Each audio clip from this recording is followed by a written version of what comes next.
this is the most brutal, authoritarian, fascist, and yet they all accepted it, like almost to a T.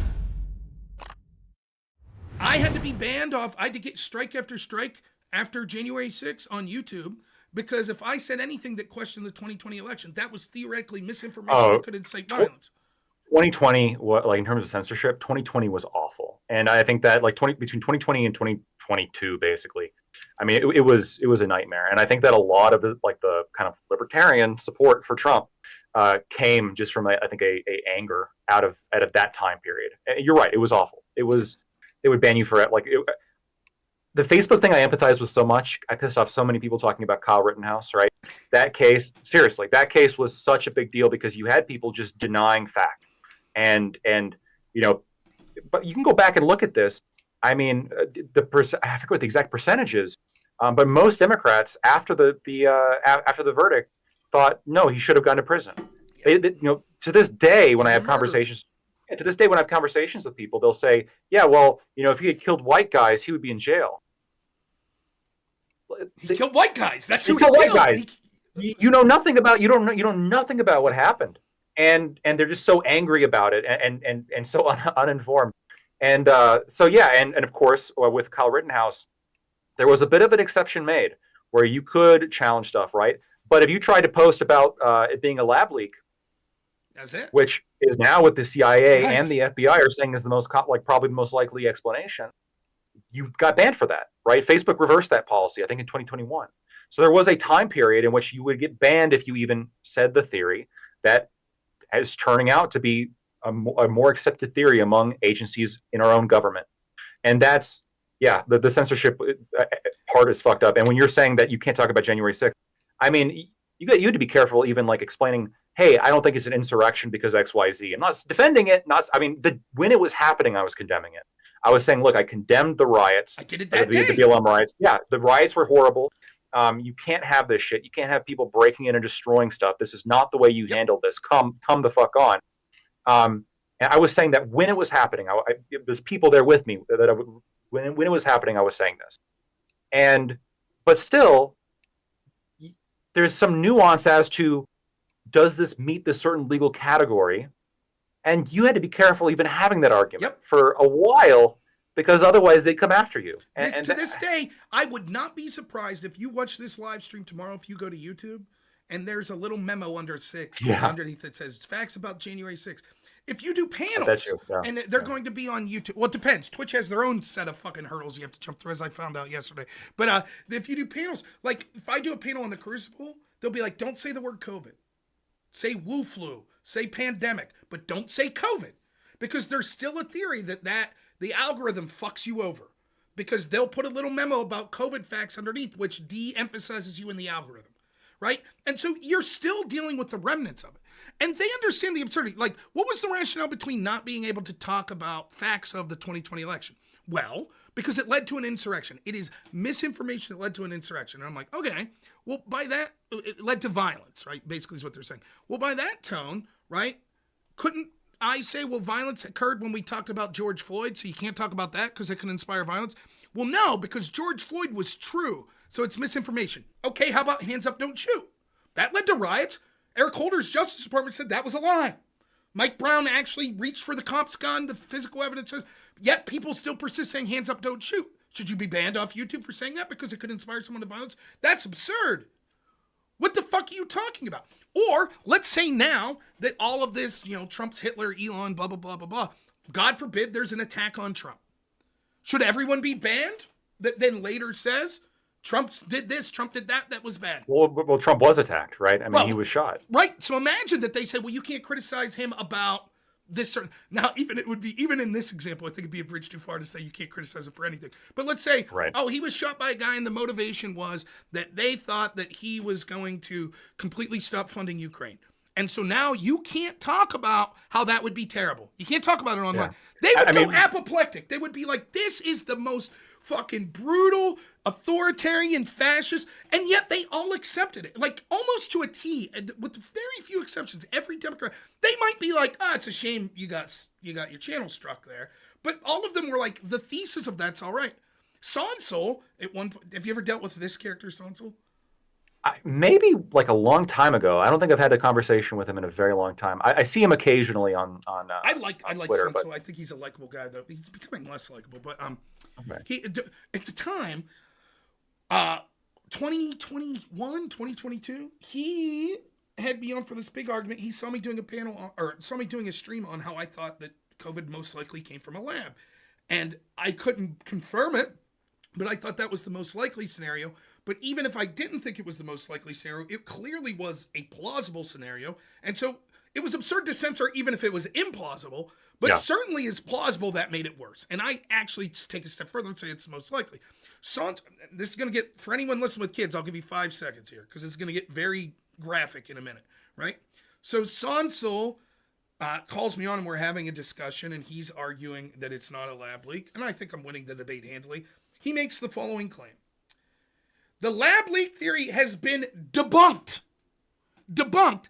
And if we find out that it has not been debunked, I will take this dragon dildo on live stream and shove it up my ass.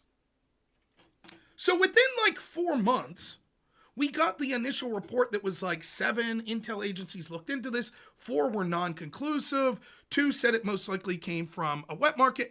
But 1 said with the most credibility that it came from FBI. A lab. And I was like, okay, Sonsel, fire it up, buddy.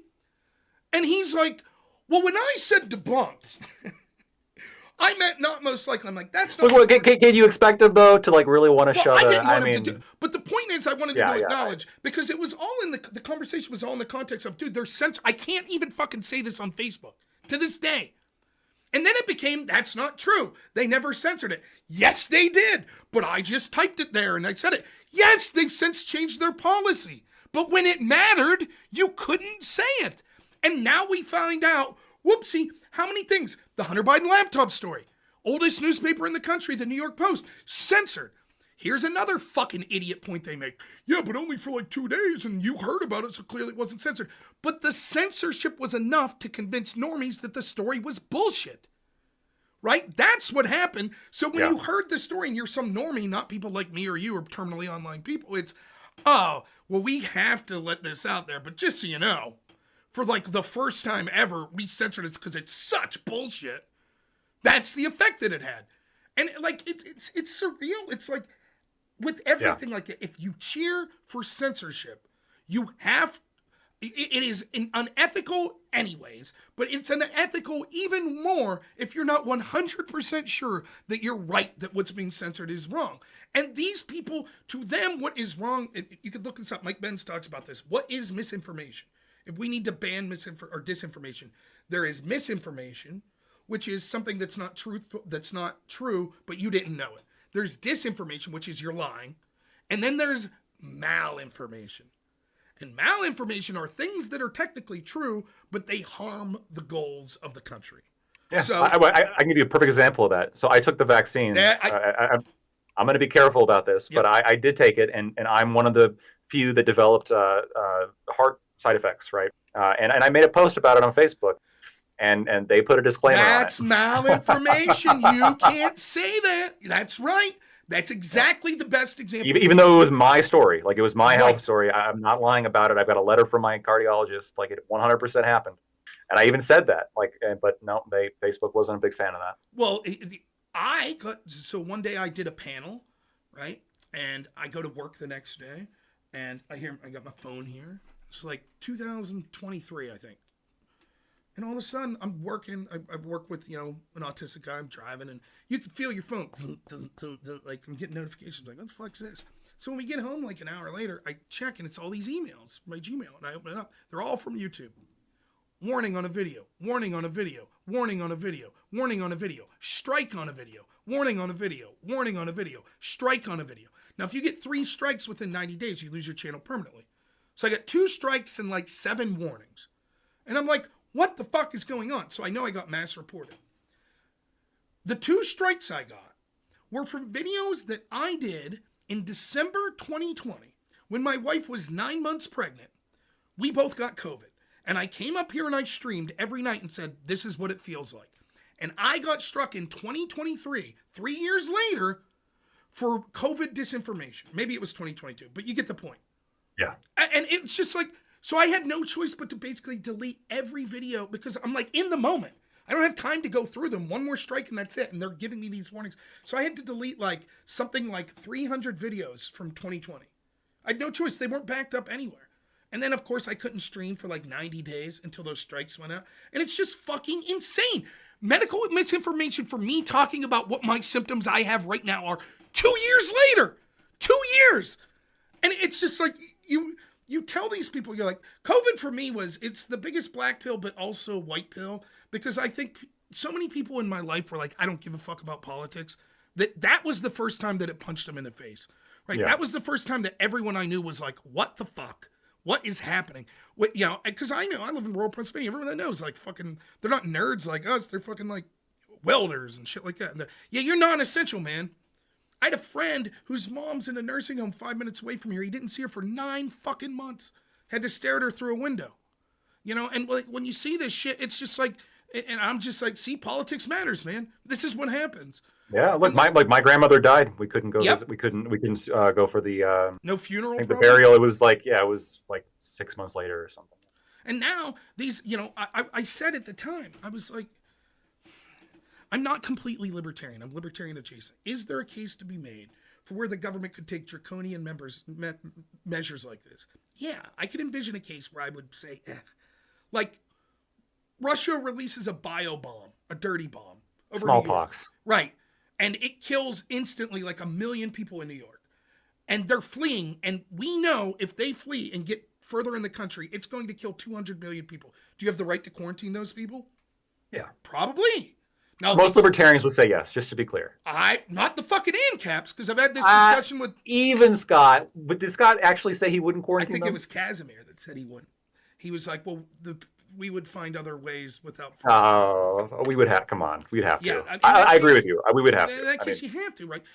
So, oftentimes, what you do is, for me, if you're having like sort of these things, you think of both extremes, right? You're like, so is it that the government? Could you think of any absurd example when the government can do this? Yes, right. And then you say, like, can you think of an example where the government could never tell you anything? Right? So once you say, yes, there is a point where the government could do this, right? Should the government always be able to do it? No. Right? So now it's a sliding scale. That makes things difficult, right? This is why the ANCAPs that are like, no, you shouldn't be allowed. It's easy for them.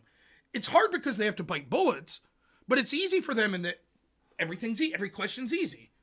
For me and you, we would say, okay, well, where is that sliding scale? And it's very fucking hard to say, here is exactly where it is. It's extremely hard. In anything in life. What should the speed limit be? Should it be 65? Sure, 65 is all right. How about 66? Sure. How about 67? Sure. How about 68? I like 90. 90 is a good. Okay, well, how about 91? Right? And eventually at some point you'll go, okay, I guess not. Well, what's the difference between 90 and 91? It's like, yeah, okay. It's hard to get that exact, right? But we still have a general. So with COVID, it was like, okay, let's try to steelman this. Yeah. What do you think? How bad are things going to get that you justify this? And how certain are you of it? Right? And at what point do you think it gets bad enough that the government's allowed to restrict us? And when I would ask these questions, the answer I'd be given is, what do you want grandma to die? What? And so like I told people all the time, I'm like, where are you getting this? Well, Dr. Fauci said, well, the CDC says.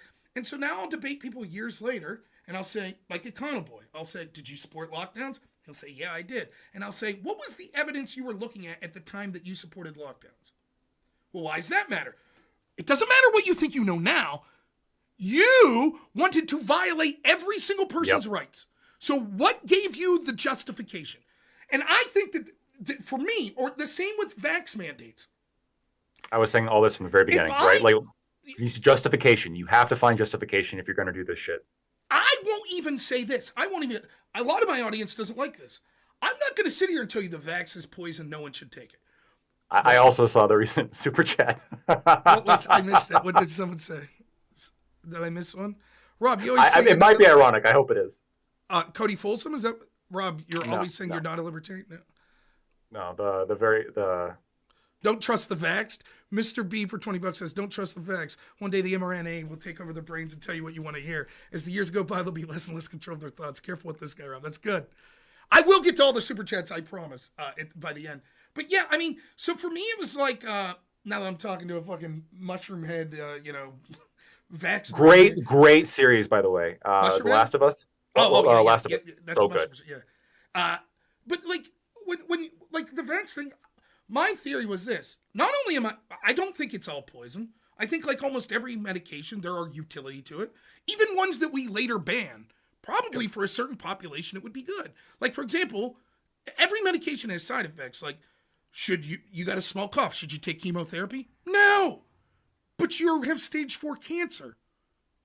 Okay, right? And so my theory was, I'm not fucking here to tell you shouldn't be taking health advice from some fat fuck like me anyways. Find a doctor that you trust, give them your specific decision, and make the best decision you can. My personal theory is there's probably a population of people that the vaccine makes sense for. Maybe the extremely elderly, people with COPD, people with chronic conditions right now. But there are probably people it doesn't make sense for, like professional athletes that are 23 years old and at the peak of human health. Where you fall may be somewhere in between those, but don't take my advice, take your own. But let's say I'm wrong. Let's go a step further and I said, nah, don't take the vax. And the vax ended up being good. There's maybe some criticism to levy at me, but I didn't force anything on anyone. I just gave my opinion. What happens if I say, I want the government to stick that shit in your arm? And then it turns out, whoops. Then what do you say? And they've all been given immunity, legal immunity, by the way, before the... Yeah. And it's not just them, though. It's every motherfucker that I debated. Mm-hmm. Every one of them. Now what do you say? What do you say when it killed someone? What do you fucking say? Well, we were doing the best we could. Fuck you. You should have been certain before you should have been fucking certain. And not only were you not certain when I asked you, like, well, what was the evidence you were looking at? This guy, Elder Jazzy, who I like, he seems like a decent enough guy. This dude calls me out and says, no one's read more about COVID than me. I'll spank your ass in this debate. Okay. It was one of the most brutal beatdowns I've ever given anyone. I was shocked. I was absolutely shocked at how unprepared he was. And I think he'd even admit that he knew, because I asked him, I was like, I played poker with him later. I was like, what'd you think about that? He's like, I need to prepare more. I was like, Because where I focused on was like, you support vaccine mandates? He's like, yeah. I was like, you give me the body of evidence, the group that came up with the evidence that you think would be the most reasonable on the efficacy of vaccines. And he hems and haws. I was like, how about the CDC? Yeah, sounds good. Okay.